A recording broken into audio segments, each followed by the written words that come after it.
Stock market का special live show. जानिए कहां है मौका मुनाफा कमाने का। इंडेक्स से लेकर स्टॉक्स तक पूरी जानकारी और पूछिए अपने इन्वेस्टमेंट और ट्रेडिंग से जुड़े सारे सवाल। मार्केट लाइव सुबह 10 बजे सिर्फ इंडिया न्यूज बिजनेस पर।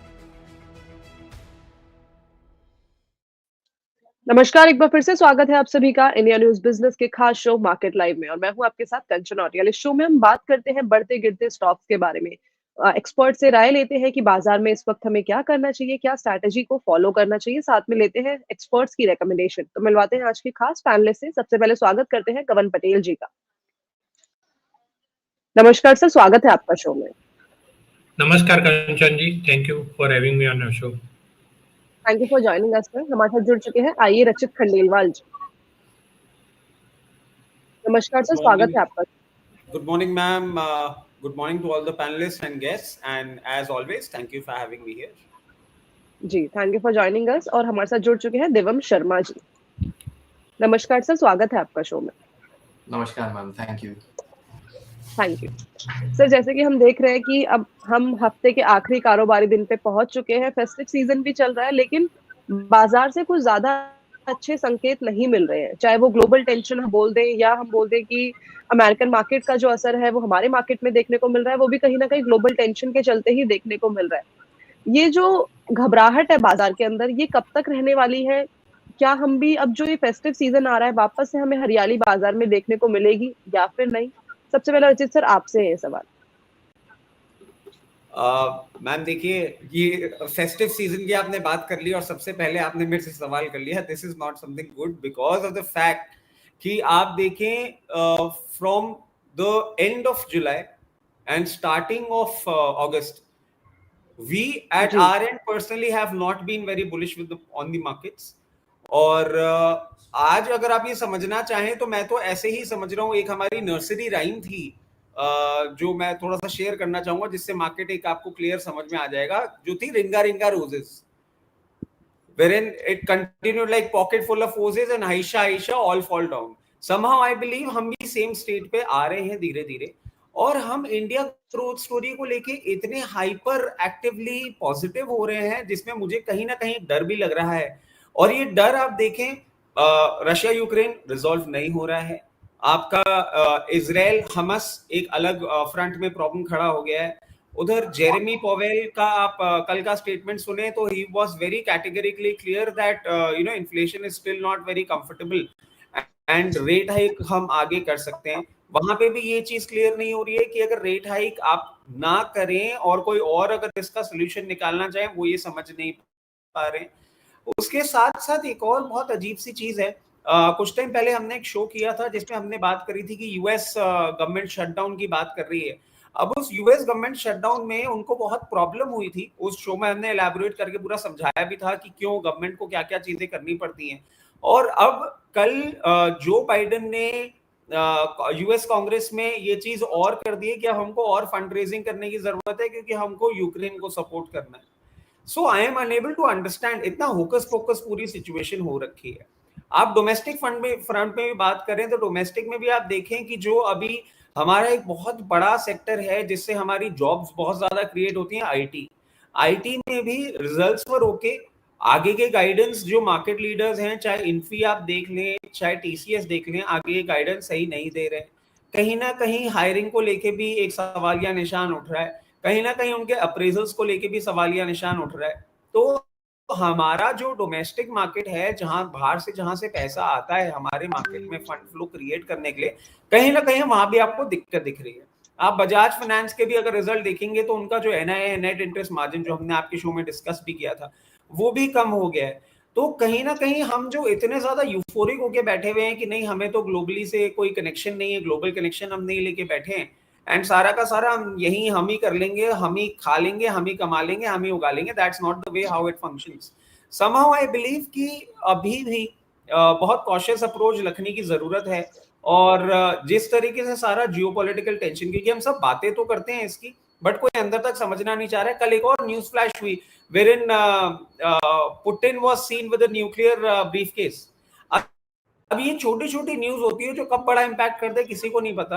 तो it's always good to stay cautious. और जैसा कि मैं अपने पूरे टाइम से कहता हुआ आ रहा हूँ, और भी जो मुझे एलेक्स सर ने बोला भी था, इतना बेबाक मत बोला करिए, not that people really like it, but reality ये है कि मेरे को तो मार्केट अच्छा नहीं लग रहा है till the time, I repeat, मैं अगस्त से यही बात कर रहा हूँ, till the time we don't close above 2200 for 3 consecutive days, sorry 20,200 for 3 consecutive days with decent volume, I am not turning bullish. मेरे को डाउनसाइड अभी बहुत अच्छे से दिख रहा है, और मैं समझता हूं कि अब आपका बहुत जल्दी अगर सिचुएशन ठीक नहीं होती है, और क्योंकि आपका यूएस रेट हाइक के बाद इंडिया भी उस प्रेशर में आ जाएगा अपने डेट मार्केट को सपोर्ट करने के लिए, आप भी एक रेट हाइक अगर देख लेंगे, और ऐसे नेट इंटरेस्ट मार्जिन जो आपके ऑलरेडी नीचे चल रहे हैं उस पर अगर आप देखते हैं, तो मैं समझता हूं अब हम 19,250 के नीचे जाने के लिए, और वो लास्ट वाली लाइन ऑल फॉल डाउन वाली सिचुएशन में आने के लिए तैयार हो रहे हैं।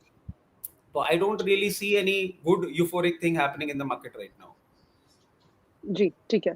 सर एक चीज़ मुझे और पूछनी थी, जो आपने लेवल दिया है, जो सपोर्ट लेवल दिया है मेजर 19,200 का, अगर उसे भी ब्रेक कर लेते हैं तो हमें बाजार कहाँ तक जाता हुआ दिख सकता है देखिए, डाउन मैं साइड ये में? मान के चल रहा हूँ, मतलब आपने मेरी अंडरटोन अगर देखी हो तो आई एम वेरी कॉन्फिडेंट कि वो लेवल जाना ही चाहिए।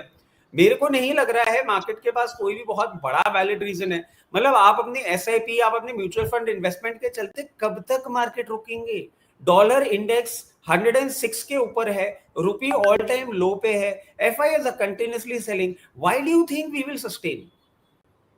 सवाल ये, तो मेरे को नहीं लगता at the very face of it, आज 20 तारीख को 10:17 तक मेरा स्टैंड यही है, मुझे कोई भी ऐसी न्यूज नहीं लगती है जिस न्यूज के चलते हम बहुत कोई यूफोरिक सिचुएशन में आए। 19,250 तोड़ेगा तो उसके बाद देखिए, अगर, and I again repeat this, अगर सपोर्ट मिलेगा तो 18,800 के आसपास आपको थोड़ा सा मिलेगा, otherwise I don't see any support before 18,200। जी, ठीक है। तो ये तो काफ़ी बड़ा लेवल है 18,200 का, कि इससे पहले कोई सपोर्ट नहीं दिख रहा है। अगर ऐसी कोई न्यूज़ आती है, अगर बाज़ार को ऐसी कोई चीज़ मिल गई, तो वो किस लेवल तक जा सकता है, वो रचित सर ने हमें क्लियर कर दिया है। ठीक है, सर वापस से आपके पास आएँगे, उससे पहले कवन सर के पास जाते हैं, उनकी क्या राय है बाज़ार को लेके? कवन सर, कैसा लग रहा है मार्केट? क्या करना चाहिए? क्या हमें डर के ही रहना चाहिए, या ये सिर्फ़ एक छोटा-सा फ़ेज़ है कंसोलिडेशन का, वापस से हम जो हमने लेवल आज से 15 दिन पहले, 20 दिन पहले देखे थे ऑल टाइम हाई के, हमें वो जल्दी देखने को मिल सकते हैं या फिर नहीं? जी कंचन जी, देखिए मोटा माटी तो जो रचित सर ने ऑलमोस्ट एक्सप्लेन कर ही दिया है, जो बिग पिक्चर जो स्टोरी है वो। तो अभी तो देखिए ऐसा है कि हम अच्छा कर रहे हैं, अगर सेपरेटली इंडिया का देखें तो यहाँ पे अभी अर्निंग ग्रोथ भी काफी अच्छा आ रहा है। डोमेस्टिक फेसिंग अगर देखें तो वहाँ पे बिजनेस अच्छा आ रहा है, लेकिन ऐसा नहीं होगा कि अगर हम ही मतलब ग्लोबल कंसर्न है तो हम सेपरेटली अच्छा करेंगे, क्योंकि हम भी कहीं ना कहीं कनेक्टेड है। अगर यूएस मार्केट, जैसे मैंने पिछले शो में भी बताया था कि अगर यूएस मार्केट गिरता है तो हम भी साथ में गिरेंगे ही, प्लस माइनस। ऐसा नहीं होगा कि हम लोग बढ़ेंगे, हम थोड़ा कम गिर सकते हैं, वो पॉसिबल है। तो अभी मार्केट में अभी ऐसा तो नहीं है कि हम लोग डाउन ट्रेंड में चले गए, करेक्टिव मूव ही अभी चल रहा है। जैसा कि रचित सर ने भी बताया, मेरा भी जो मेक और ब्रेक लेवल है 19,250 का ही, अगर वो एक बार ब्रेक हो जाता है तो थोड़ा करेक्शन आ सकता है ना 18,600 तक का, और फिर वहां से हम लोग देखेंगे कि आगे कैसे फर्दर डेवलप होता है। ऊपर में अगर ये जो अभी करेक्ट मूव या रेंज बाउंड मूव अगर निगेट करना है तो 19,850 का लेवल है, जो 2 बार टेस्ट होके वहां से ही गिरे हम लोग। तो वो एक बार क्रॉस हो जाता है तो हम लोग थोड़ा कॉन्फिडेंटली बोल सकते हैं कि वापस से तेजी हो सकती है। लॉन्गर पिक्चर में तो हमारा व्यू यही है कि अभी लार्ज कैप स्टॉक्स तो काफी रीजनेबल लग रहे हैं वैल्यूएशन वाइज, वहां पे उतना बड़ा मूव नहीं आया। अगर आप पिछले 2 साल का रिटर्न देखेंगे तो ऑलमोस्ट 4-5% ही हम लोग बढ़े इंडेक्स पे। हालांकि मिड कैप स्मॉल कैप में काफी बड़ा मूव आ चुका है, वहां पे थोड़ा कॉशियस व्यू हमारा है कि क्योंकि अगर ग्लोबल टेंशन के चलते अगर करेक्टिव मूव भी आता है तो वहां पे शार्प कट्स देखने को मिल सकते हैं, क्योंकि वैल्यूएशन वाइज भी थोड़े वहां पे ऑर्डर फ्लो पे ही स्टॉक्स काफी बढ़ चुके हैं, अर्निंग्स उतना अभी कन्वर्ट नहीं हुआ है, तो वहां पे थोड़ा हम लोग कॉशियस भी है। बाकी अगर बैंक निफ्टी की बात करें तो बैंक निफ्टी अभी मेक और ब्रेक लेवल पे ही है ऑलमोस्ट। वहाँ पे अगर बात करें 33,500 का जो सपोर्ट है उसके काफी नजदीक बैंक निफ्टी अभी ट्रेड हो रहा है। यहाँ पे अगर अब एक कॉन्ट्रा ट्रेड अगर कोई ले सकता है तो हम लोग वहाँ पे फिर अभी तो लेना चाहेंगे, हमारे क्लाइंट को भी हमने बताया हुआ है। तो क्योंकि वहाँ पे बैंकिंग अगर हम, जैसा मैंने बताया कि इंडिया सेपरेटली अच्छा कर रहा है, तो अभी जो इतने बैंकिंग स्टॉक के जो रिजल्ट आए वहाँ पे भी उतना नेट इंटरेस्ट मार्जिन में उतना हमको दबाव नहीं देखने को मिला। और अभी जैसे कि बता रहे यूएस में भी कि interest rate higher for longer की बात चल रहा है, तो उनके जो मार्जिन स्प्रेड है वो अभी बने रहेंगे, मेंटेन रहेंगे रादर देन एनबीएफसी। अभी हम लोग थोड़ा वापस बैंक पे फोकस कर रहे हैं कि अगर ये इंटरेस्ट रेट बढ़ते रहे ऊपर के लेवल पे ही रहेंगे तो बैंक्स के लिए थोड़ा जो अच्छा टाइम है वो थोड़ा और 1-2 क्वार्टर के लिए चल सकता है। और कंसीडरिंग कि इंडिया का जो इंफ्रास्ट्रक्चर एक्सपेंडिचर गवर्नमेंट के साइड पे चल ही रहा है, तो बैंक्स को फायदा उससे होता ही है। तो बैंक निफ्टी में यहाँ पे 43,500 का क्लोजिंग बेसिस पे वो आप स्टॉप लॉस लगा के यहाँ पे बाय कर सकते हो। ऊपर में ये वापस अगर बाउंस आता है तो 44,000 और उसके बाद 44,500 तक के लेवल टेस्ट हो सकते हैं अगर बाउंस आता है तो। जी, ठीक है। तो निफ्टी, बैंक निफ्टी के ऊपर और ओवरऑल मार्केट के ऊपर कंवर सर ने अपनी राय दे दी है। अब चलते हैं दिवम सर के पास। दिवम सर, कैसा लग रहा है मार्केट इस टाइम पे? हमें क्या करना चाहिए बाजार के अंदर? डायरेक्टली अवॉइड करना चाहिए? क्योंकि अगर हम देखें जो अभी तक की रिकमेंडेशन आ रही थी, जो कमेंट्री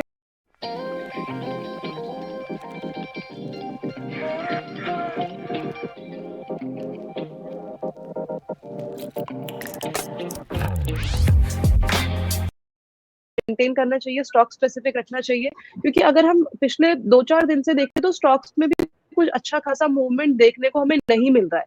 ना इंडाइसेस में दिख रहा है, ना स्टॉक्स में दिख रहा है। तो इस टाइम पे करना क्या चाहिए एग्जैक्टली स्टॉक्स के अंदर और इंडाइसेस के अंदर? मैम, हमें डेफिनेटली ऐसा लगता है कि हमें स्टॉक स्पेसिफिक होके चलना चाहिए। अगर आप अगस्त की बात करें तो अगस्त में मार्केट काफी ऊपर आ गया था। मार्च से हमने चलना शुरू किया, 5-6 महीने हमने लगातार काफी तेजी देखी मार्केट्स में, और अगस्त तक हम काफी ऊपर आ गए थे। हम अपने एज अ फंड, हम अपने मॉडल पोर्टफोलियो को जब देख रहे थे तो हम usually at a point in time हमारे पास मार्च में बहुत ज्यादा अपॉर्चुनिटीज थी।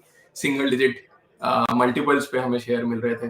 जो अपॉर्चुनिटीज घट के अगस्त तक, मतलब अगर हम मार्च में हमारे पास 25 अपॉर्चुनिटी थी तो अगस्त में हमारे पास 5 या 10 अपॉर्चुनिटीज थी।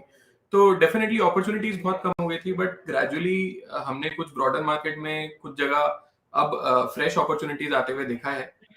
बट आज की डेट में भी इतनी ज्यादा अपॉर्चुनिटीज नहीं है, बट ब्रॉडर मार्केट में अपॉर्चुनिटीज हैं। मतलब हमें ऐसा लगता है ब्रॉडर मार्केट में अभी भी अपॉर्चुनिटीज हैं इन्वेस्ट करने के लिए। तो काफी स्टॉक स्पेसिफिक होके चलना पड़ेगा। आप जो मार्केट ऐसा था मार्च वाला, जब आप आंख बंद करके कहीं पे भी पैसा लगाएं और आपको रिटर्न्स मिल जाएंगे, वो मार्केट नहीं रहा है अब। हैविंग सेड दैट, मैं मतलब थोड़ा सा फर्दर ओवरऑल जो सिचुएशन है उस पर थोड़ी बात करना चाहूंगा। देखिए, डेफिनेटली 3 कल्प्रिट्स मार्केट में है। पहला यूएस का जो बॉन्ड यील्ड है। इंडिया का बॉन्ड यील्ड मुझे लगता है फिर भी ठीक है। यूएस में ऐसे टाइप के 5% टाइप के लेवल्स बॉन्ड यील्ड्स में हमने बहुत सालों बाद देखे। मेरे ख्याल देखे ही नहीं है पिछले 40-50 साल में। तो इंडिया में बॉन्ड यील्ड्स हमारी 7.36% के आसपास हैं, जो हमने देखी हुई है पहले। मतलब उसमें कोई ऐसा I don't think there is मतलब अ सरप्राइज देयर। हम हाई इंटरेस्ट रेट्स के हैबिचुअल हैं। जब वहां पे इंटरेस्ट रेट्स ऊपर जाते हैं तो हमारे यहाँ से पैसिव फंड्स निकल के वहां के डेट फंड्स में जाके बैठ जाते हैं। और जैसे जैसे वो बॉन्ड यील्ड्स अभी जो ग्लोबल अनसर्टेनिटी के चक्कर में पिछले कुछ दिनों में और थोड़े से, पिछले 5-7 दिन में और ज्यादा थोड़े से बढ़े हैं, तो पैसा हमने इंक्रीजिंगली वापस एफआईआईज का जाते हुए देखा है यूएस मार्केट्स में इंडिया के इक्विटी से निकल के। बट दूसरा जो कल्प्रेट है वो है क्रूड ऑयल। वो अभी कहीं ना कहीं पहले एक बार $95 पे गया, फिर उसके बाद वो वहां से थोड़ा सा गिरा, 85 पे आ गया, फिर अब थोड़ा सा अनसर्टेनिटी के चक्कर में जब ईरान की बात हो रही है कि वहां पे सप्लाई शॉक आ सकता है, ईरान लड़ाई में कूद सकता है, तो वो अगेन $91 पे आ गया।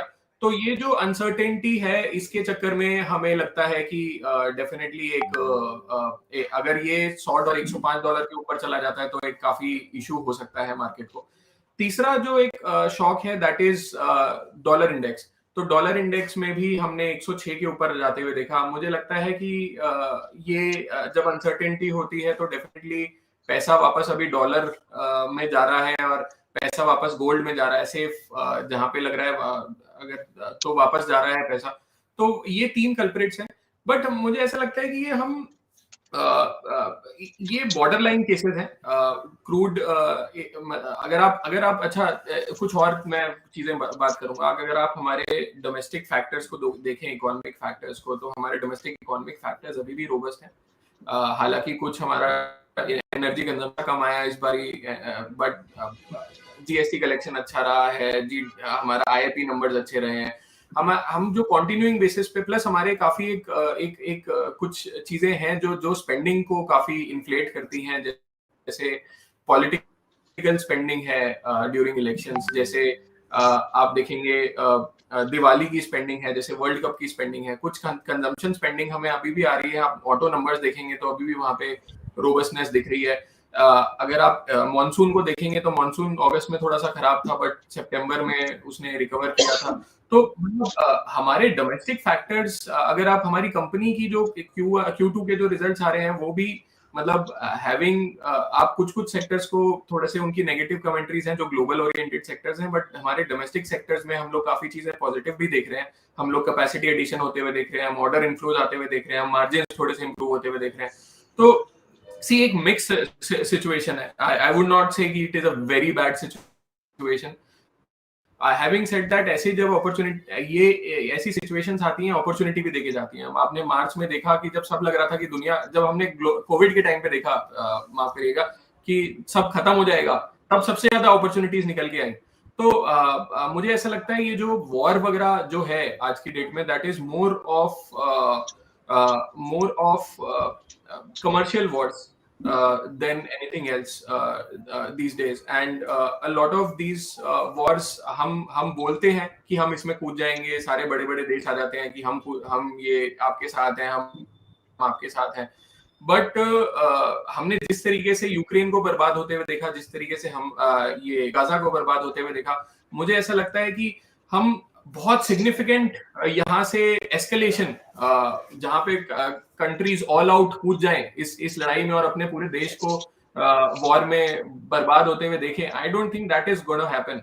तो ये हमें मतलब डेफिनेटली एक बॉर्डर लाइन सिचुएशन है जहां पे हमें लग रहा है कि यार अगर यहाँ से अगर लड़ाई एस्केलेट हो जाएगी तो क्या होगा, अगर क्रूड बढ़ जाएगा तो क्या होगा। Definitely that is something that you consider while investing in markets, and वही रिस्क रिवॉर्ड भी है। और मुझे ऐसा लगता है कि बाजार में अभी फ्रॉथ नहीं है। अगर आप फ्रॉथ की बात करें, अगर यूफोरिया की बात करें, तो बाजार में यूफोरिया नहीं है, वैल्यूएशंस काफी जगह यूफोरिक नहीं है। हम ग्रोथ देख रहे हैं एक्चुअली, तो इसलिए हम लोग वैल्यूएशंस को बढ़ते हुए देखा।